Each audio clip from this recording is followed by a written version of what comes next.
सुनैना देवी, उम्र लगभग 60 वर्ष। अभी अभी अपने 8 महीने के छोटे से पोते को, जिसे इस सब प्यार से बिट्टू बुलाते थे, सुलाकर वो थके हुए कदमों से सोफे तक आई थीं। जैसे ही उन्होंने सोफे पर बैठकर अपनी कमर सीधी करने की कोशिश की, हल्का सा चक्कर उन्हें फिर से आ घेरने लगा। आज सुबह से ही उनकी तबीयत ठीक नहीं थी। सिर भारी था, आंखों के आगे अंधेरा सा छा जाता था। फिर भी किसी तरह उन्होंने पूरा दिन अपने पोते की देखभाल की थी। वो अभी ठीक से बैठ भी नहीं पाई थीं कि दरवाजे के खुलने की आवाज आई। बहू रितु के सैंडल की तक तक सुनैना जी के कानों में पड़ी। आवाज सुनते ही वो अचानक सीधी होकर बैठ गईं, जैसे भीतर कहीं डर जाग गया हो। रितु बिना कुछ कहे अंदर आई और सीधे झूले की ओर बढ़ गई, जहां बिट्टू गहरी नींद में सो रहा था। बिट्टू को देखते ही रितु का चेहरा तमतमा उठा। ये क्या है मम्मी जी? आज भी बिट्टू का कपड़ा नहीं बदला? सुबह से वही कपड़ा पहने हुए है। आपको थोड़ा सा भी हाइजीन का ध्यान है या नहीं? खुद जैसे गंदगी में रहती हैं, मेरे बेटे को भी वैसे ही रखेंगी? वो रुके बिना बोलती चली गई। अगर इसे कोई इन्फेक्शन हो गया ना, तो आपकी खैर नहीं। सुबह से एक ही कपड़ा पहना है, न नहलाया न ठीक से संभाला, बस ऐसे ही सुला दिया। यही कर रही है आप पोते की देखभाल? सुनैना जी उठ खड़ी हुईं। आवाज कांप रही थी, पर दर्द साफ झलक रहा था। बहू, आज सुबह से मेरी तबीयत ठीक नहीं थी। रह रहकर चक्कर आ रहे थे। किसी तरह बस आज बिट्टू का ध्यान रख पाई। घर के काम भी नहीं कर पाई। लेकिन यह सुनते ही रितु और भड़क गई। क्या मतलब? घर का काम नहीं कर पाई? आज खाना भी नहीं बनाया क्या? वह झट से रसोई में गई। गैस ठंडी पड़ी थी। बस फिर क्या था? उसका गुस्सा जैसे 7वें आसमान पर पहुंच गया। इंसान दिन भर कुत्तों की तरह स्कूल में भौंक भौंक कर पढ़ाता है और शाम को घर आकर 2 रोटी भी न मिले। सुबह से घर में रहकर आप करती क्या हैं? गांव की धूल मिट्टी से उठाकर इतने बड़े शहर में लाए और यहां आकर आपके नखरे बढ़ गए। न घर का काम, न खाना, न बच्चे की ठीक से देखभाल। वह तीखे स्वर में बोली, किस काम की हैं आप? आज के आज आपको इस घर से निकलवाया ना, तो मेरा नाम बदल दीजिएगा। सुनैना जी की आंखें भर आईं। उन्होंने कहा, बहू, रोज तो मैं सारे काम करती हूं। एक दिन तबीयत खराब होने से नहीं कर पाई तो इतना सुना रही हो। बाकी दिन जो करती हूं वो तुम्हें दिखाई नहीं देता। बिट्टू का पूरा ध्यान रखा है मैंने। उसके खाने पीने, मालिश, सब कुछ किया है। तभी अभी वह चैन से सो रहा है। लेकिन रितु को जैसे कुछ सुनाई ही नहीं दे रहा था। कोई एहसान नहीं कर दिया। सुनैना जी वहीं जड़ सी खड़ी रह गईं। जो वह कह रही थीं, रितु हर बात का उल्टा अर्थ निकाल रही थी। रितु पैर पटकती हुई कमरे में गई, बैग फेंका और बाथरूम चली गई। बाहर आकर तेज आवाज में बोली, अब क्या चाय भी नहीं मिलेगी? सुबह से बाहर भाग दौड़ कर रही हूं, चाय बना दीजिए। कांपते हाथों से सुनैना जी रसोई में चली गईं। आंखों से आंसुओं की धार बह रही थी। सुबह से शाम तक की उनकी मेहनत आज जैसे बेकार साबित हो गई थी। चाय बनाकर उन्होंने रितु को दी और चुपचाप अपने कमरे में लौट आईं। रितु बिट्टू को झूले से उठाकर अपने कमरे में ले गई और आराम से बैठकर चाय पीने लगी। उधर अपने कमरे में सुनैना जी बेहद दुखी और हताश थीं। शरीर भी जवाब दे रहा था और मन तो कब का टूट चुका था। आइए, अब आपको सुनैना देवी की पूरी कहानी बताते हैं। लेकिन उससे पहले, अगर आप उनके दर्द को थोड़ा सा भी महसूस कर पा रहे हैं तो इस वीडियो को लाइक करें और कमेंट में अपने विचार ज़रूर लिखें। क्या एक बहू को अपनी सास के साथ ऐसा व्यवहार करना चाहिए? और हमारे चैनल को सब्सक्राइब ज़रूर करें, क्योंकि सच तो यह है कि हमारी वीडियो देखने वालों में से 1% लोग भी चैनल को सब्सक्राइब नहीं करते। सुनैना देवी का संसार हमेशा से छोटा रहा था। बस उनका एक ही बेटा, रोहन। रोहन जब कॉलेज में पढ़ रहा था, तभी उनके पति का देहांत हो गया। उस दिन के बाद सुनैना जी की जिंदगी जैसे 2 हिस्सों में बंट गई। एक बीता हुआ सुखी अतीत और दूसरा संघर्षों से भरा वर्तमान। लेकिन उन्होंने कभी अपने दुख को रोहन की पढ़ाई के आड़े नहीं आने दिया। पति की जो थोड़ी बहुत जमा पूंजी थी, उसी से उन्होंने रोहन की पूरी पढ़ाई करवाई। अपने लिए कुछ नहीं बचाया, बस बेटे के भविष्य को संवारती रहीं। कॉलेज खत्म होने के कुछ ही महीनों बाद रोहन की नौकरी एक अच्छी कंपनी में लग गई। वह शहर में रहने लगा और सुनैना जी गांव में ही रह गईं, उसी गांव में जहां उनकी पूरी जिंदगी बीती थी। पति के गुजर जाने के बाद वह वहां बिल्कुल अकेली थीं, मगर बेटे की खुशहाली का ख्याल उन्हें हर अकेलेपन से बड़ा लगता था। नौकरी लगे कुछ साल बीते ही थे कि रोहन की शादी ऋतु से करवाई गई।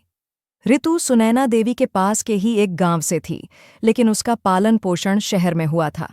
वह पढ़ी लिखी, आधुनिक सोच वाली लड़की थी, जिसने अपनी जिंदगी शहर की चकाचौंध में ही देखी थी। शादी के बाद वह रोहन के साथ शहर चली गई। सुनैना जी के साथ वह 2 दिन भी नहीं रुकी। शहर पहुंचते ही ऋतु ने एक प्राइवेट स्कूल में टीचर की नौकरी कर ली। रोहन भी प्राइवेट कंपनी में काम करता था और उसकी सैलरी भी अच्छी थी। फिर भी ऋतु आत्मनिर्भर बनना चाहती थी। इस बात से किसी को कोई आपत्ति नहीं थी। जिंदगी अपनी रफ्तार से चल रही थी। शादी के 1 साल बाद ऋतु गर्भवती हुई। अब स्कूल, घर और खुद का ख्याल सब एक साथ संभालना उसके लिए मुश्किल होने लगा। रोहन यह सब चुपचाप देख रहा था। उसने महसूस किया कि ऋतु को सहारे की जरूरत है। तभी उसके मन में यह ख्याल आया कि माँ को गांव से बुला लिया जाए। माँ आ जाएंगी तो घर भी संभल जाएगा और ऋतु को भी आराम मिलेगा, खासकर डिलीवरी के बाद। यह फैसला सुनैना जी के लिए किसी वरदान से कम नहीं था।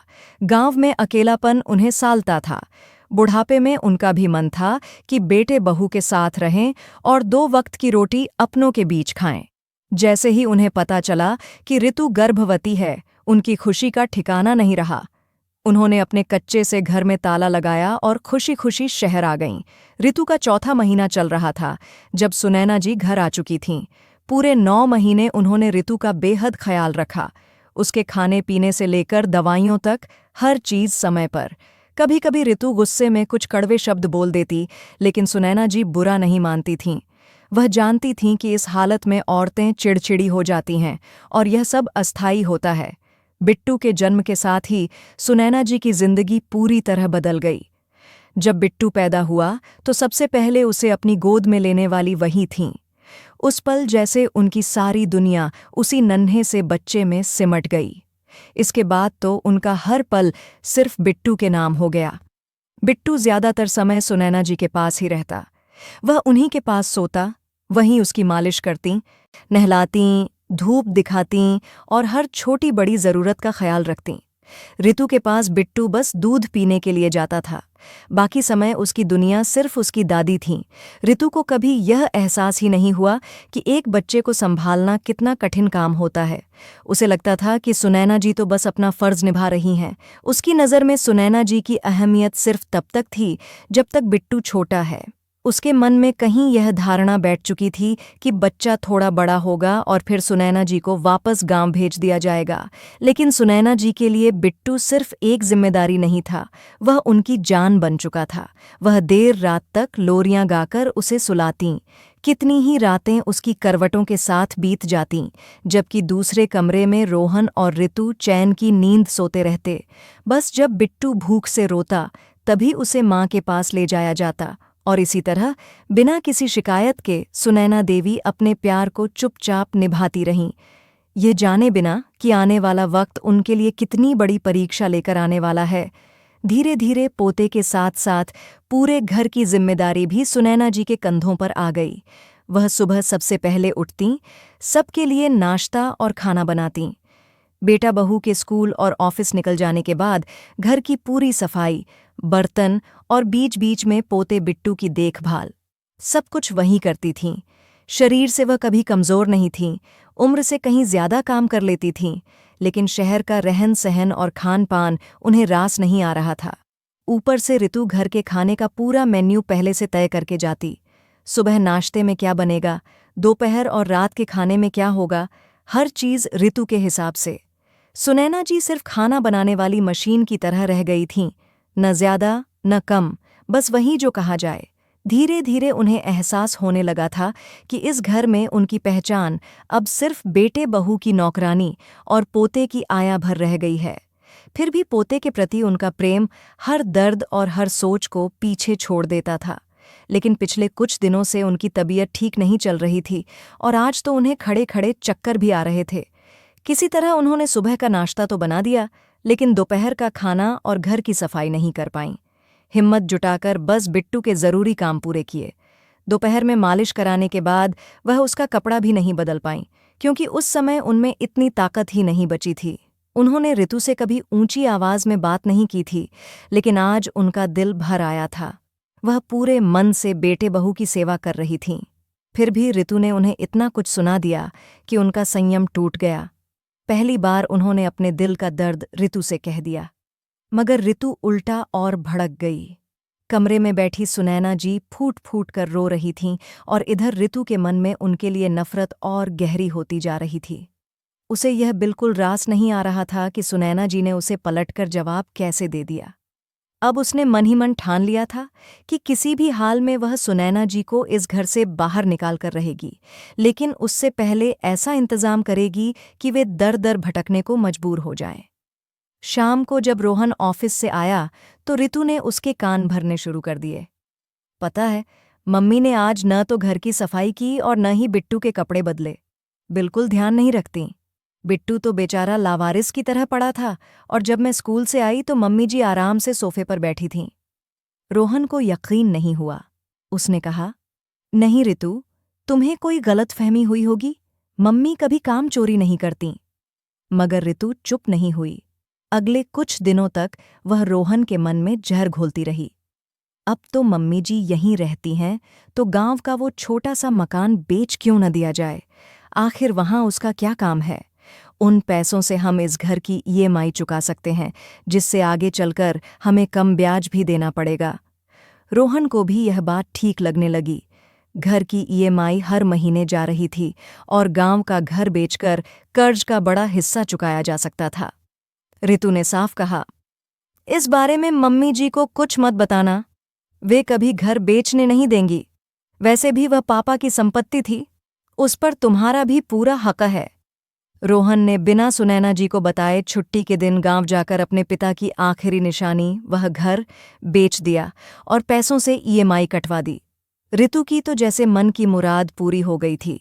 उसे अच्छी तरह पता था कि अब सुनैना जी का कोई ठिकाना नहीं है, इसलिए उसके अत्याचार अब खुलकर सुनैना जी के सामने आने लगे थे। एक तरफ वह लगातार रोहन के कान सुनैना जी के खिलाफ भरती रहती थी, उनकी छोटी सी गलती को भी बढ़ा चढ़ाकर रोहन के सामने पेश करती और खुद को बेचारी दिखाती। धीरे धीरे रोहन के मन में भी सुनैना जी के प्रति कड़वाहट भरने लगी थी। दूसरी तरफ सुनैना जी के साथ उसका व्यवहार पूरी तरह जहरीला हो गया था। वह उनकी एक एक रोटी तक का हिसाब रखने लगी थी। रात में जब सुनैना जी खाना बनातीं, ऋतु और रोहन साथ बैठकर खाते, लेकिन जैसे ही सुनैना जी खुद खाने बैठतीं, ऋतु आकर देखती कि कहीं ज्यादा तो नहीं खा रहीं। खाना बनाने का सामान भी वह अपने हाथ से नाप तौल कर देती, बस इतना कि 2 लोगों का हो जाए। सुनैना जी के लिए यह सब सहना अब बहुत मुश्किल हो गया था। वह अपने गांव लौटना चाहती थीं। एक दिन उन्होंने हिम्मत करके रोहन से कहा, लेकिन रोहन ने साफ मना कर दिया। माँ, अब गांव में कोई घर नहीं है, हमने वह घर बेच दिया है। यह सुनते ही सुनैना जी के पैरों तले जमीन खिसक गई। उस रात वह बहुत रोईं, लेकिन उनके दर्द को समझने वाला कोई नहीं था। बस बगल में सोया छोटा सा बिट्टू था, जिसे देखकर वह अपने आंसू छुपाने की कोशिश करती रहीं। ऋतु के लगातार उकसाने से अब रोहन भी उनकी छोटी छोटी बातों पर ताने देने लगा। माँ, बिट्टू को आप पुराने जमाने के तरीके से क्यों पालती हैं? आजकल के बच्चों की तरह ट्रीट कीजिए। ये सरसों के तेल से मालिश क्या होती है? जब इतने महंगे तेल हम लाते हैं तो वही लगाइए।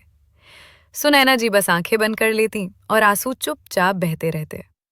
इसी तरह तानों और अपमान के बीच उनके दिन कट रहे थे। उनके पास ना कोई रास्ता था, ना कहीं जाने की जगह। कुछ दिनों बाद ऋतु के स्कूल की कुछ टीचर्स किटी पार्टी के लिए घर आने वाली थीं। पार्टी का सारा खाना बनाने की जिम्मेदारी बिना पूछे सुनैना जी पर डाल दी गई। ना उनकी तबीयत पूछी गई, ना उनकी सहमति ली गई। बस एक आदेश था जिसे मानना उनकी मजबूरी बन चुका था। कांपते हाथों से सुनैना जी ने पार्टी के लिए सब कुछ तैयार किया। बिट्टू वहीं ऋतु की सभी सहेलियों के बीच बैठा था। 10 महीने का नन्हा सा बच्चा अपनी तोतली आवाज और मासूम हरकतों से सबको खुश कर रहा था। तभी एक टीचर ने बिट्टू का हाथ पकड़कर कहा, बोलो बेटा हेलो। बिट्टू कुछ पल चुप रहा, फिर अचानक बोला, नमस्ते। उसकी नन्ही सी तोतली आवाज इतनी मीठी थी कि सुनते ही दिल भर आए। रसोई में खड़ी सुनैना जी ये सुनते ही दौड़ कर बाहर आईं और प्यार से बोली, बोलो बेटा, सबको नमस्ते।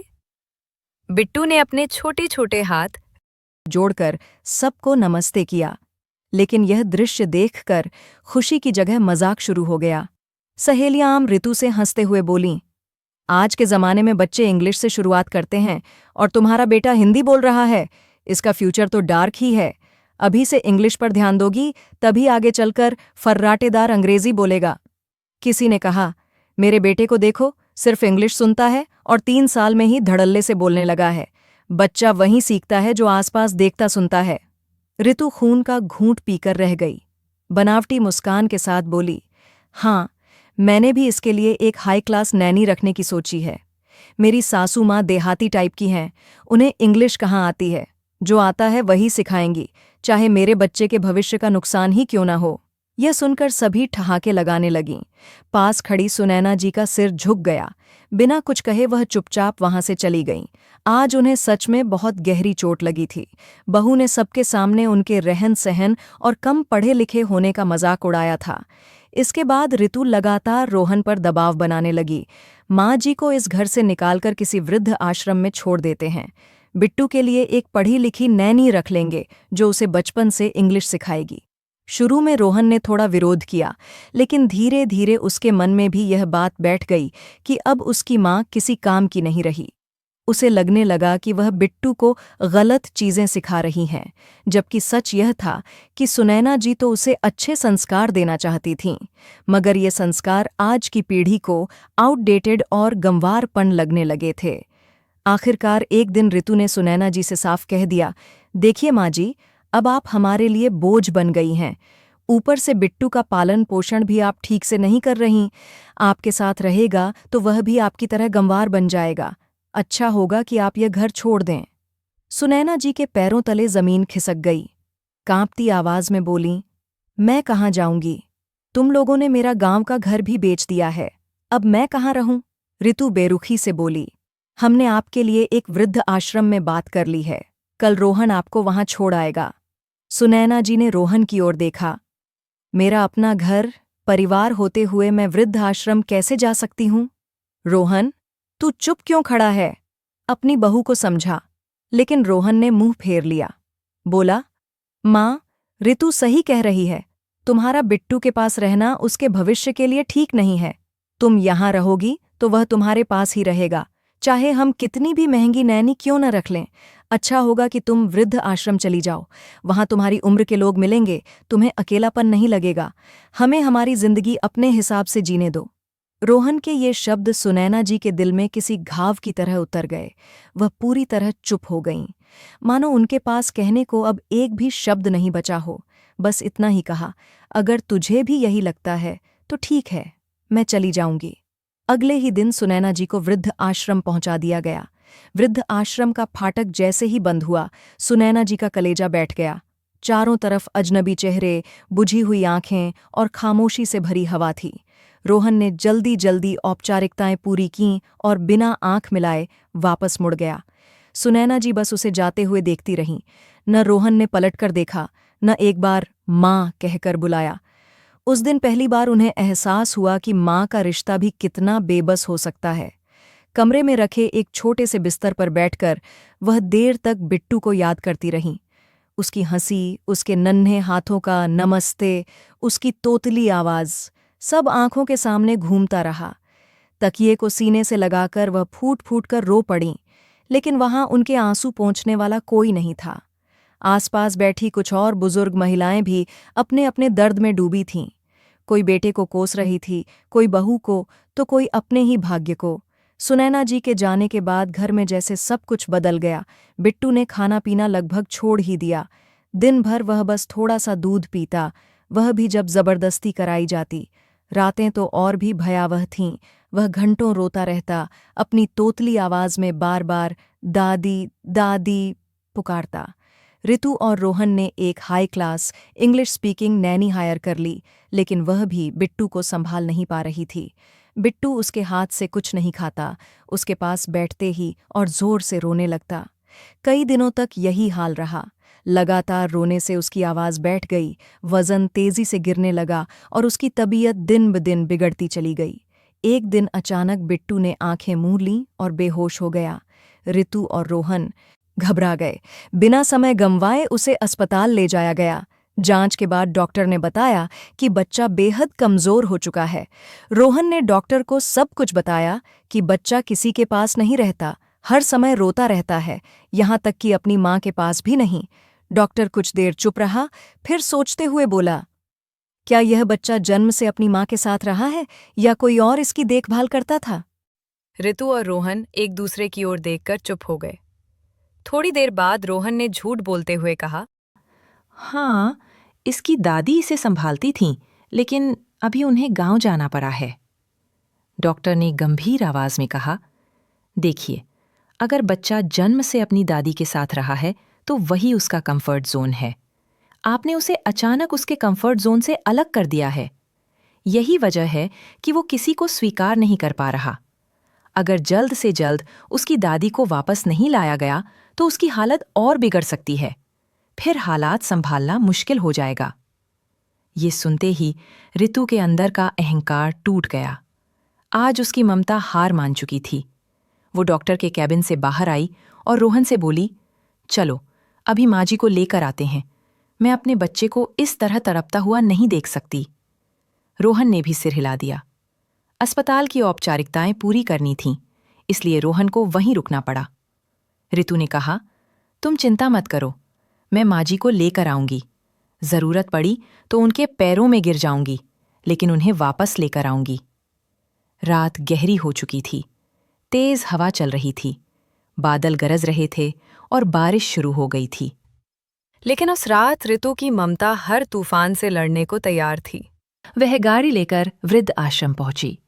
तब तक आश्रम बंद हो चुका था। गार्ड ने दरवाज़ा खोला। रिसेप्शन पर जाकर उसने सुनैना जी के बारे में पूछा। रिसेप्शनिस्ट ने जो कहा उसे सुनकर ऋतु के पैरों तले जमीन खिसक गई। वो कुछ दिन पहले यहां से जा चुकी हैं। ऋतु का शरीर ठंडा पड़ गया। उसका आखिरी सहारा भी जैसे छूट गया हो। वह आश्रम के बाहर बैठकर फूट फूट कर रोने लगी। उसे समझ नहीं आ रहा था कि वह अब क्या करे, कहाँ जाए, सुनैना जी को कहाँ ढूंढे। कांपते हाथों से उसने रोहन को फोन किया और सारी बात बताई। रोहन कुछ देर चुप रहा, फिर बोला, ऋतु, हो सकता है माँ रीना मौसी के पास गई हों। मौसी इसी शहर में रहती हैं और माँ को उनका एड्रेस पता है। ऋतु के दिल में एक उम्मीद जगी। उसने जल्दी से पता लिया और गाड़ी वहां की ओर मोड़ दी। मन ही मन वह भगवान से प्रार्थना कर रही थी। रात बहुत गहरी हो चुकी थी। वह एक घर के सामने रुकी। घर में सब सो चुके थे, बस एक कमरे की लाइट जल रही थी। वह गेट खोलकर दरवाज़ा पीटने लगी। दरवाज़ा खुला। सामने 55 से 56 साल की महिला खड़ी थीं, रीना मौसी। ऋतु को देखते ही उन्होंने कहा, तू इतनी रात को यहाँ? ऋतु वहीं हाथ जोड़कर रोने लगी। मौसी, अभी सब कुछ बताने का समय नहीं है, बस इतना बता दीजिए, माँ जी यहाँ है? मौसी कुछ पल चुप रहीं, फिर बोली, हाँ, यहीं हैं। इतने में पीछे से सुनैना जी भी आ गईं।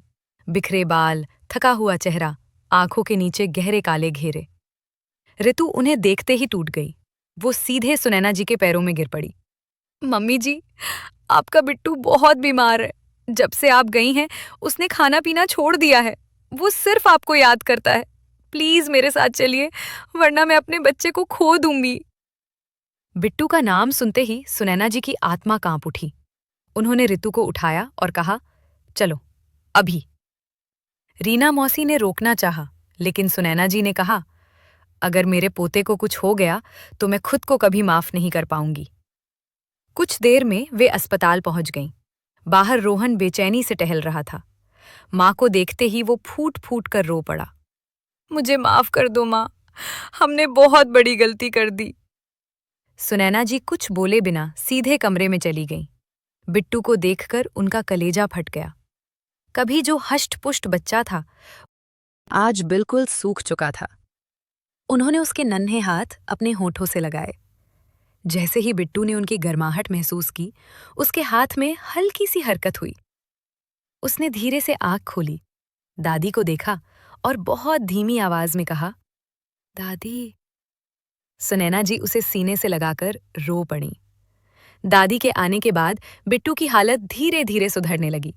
कुछ ही दिनों में उसे अस्पताल से छुट्टी मिल गई। अब घर का माहौल बदल चुका था। रोहन और रितु सुनैना जी का सम्मान करते, उनकी हर जरूरत का ध्यान रखते। घर में नौकरानी और कुक रखे गए, लेकिन सुनैना जी आज भी अपने हाथों से बिट्टू के लिए खाना बनाती थी। जिस घर से एक माँ को अपमानित करके निकाला गया था, आज उसी घर में उसे प्यार, सम्मान और अपनापन मिल रहा था। क्योंकि देर से सही, लेकिन सच समझ आ ही जाता है। माँ कोई बोझ नहीं, बल्कि भगवान का सबसे बड़ा वरदान है। तो दोस्तों, आपको ये कहानी कैसी लगी? हमें कमेंट करके जरूर बताइए। अगर वीडियो पसंद आई हो तो इसे लाइक करें, अपने दोस्तों और रिश्तेदारों के साथ शेयर करें और चैनल को सब्सक्राइब करना बिल्कुल न भूलें। जाते जाते कमेंट में अपने शहर का नाम जरूर लिखिए। राधे राधे।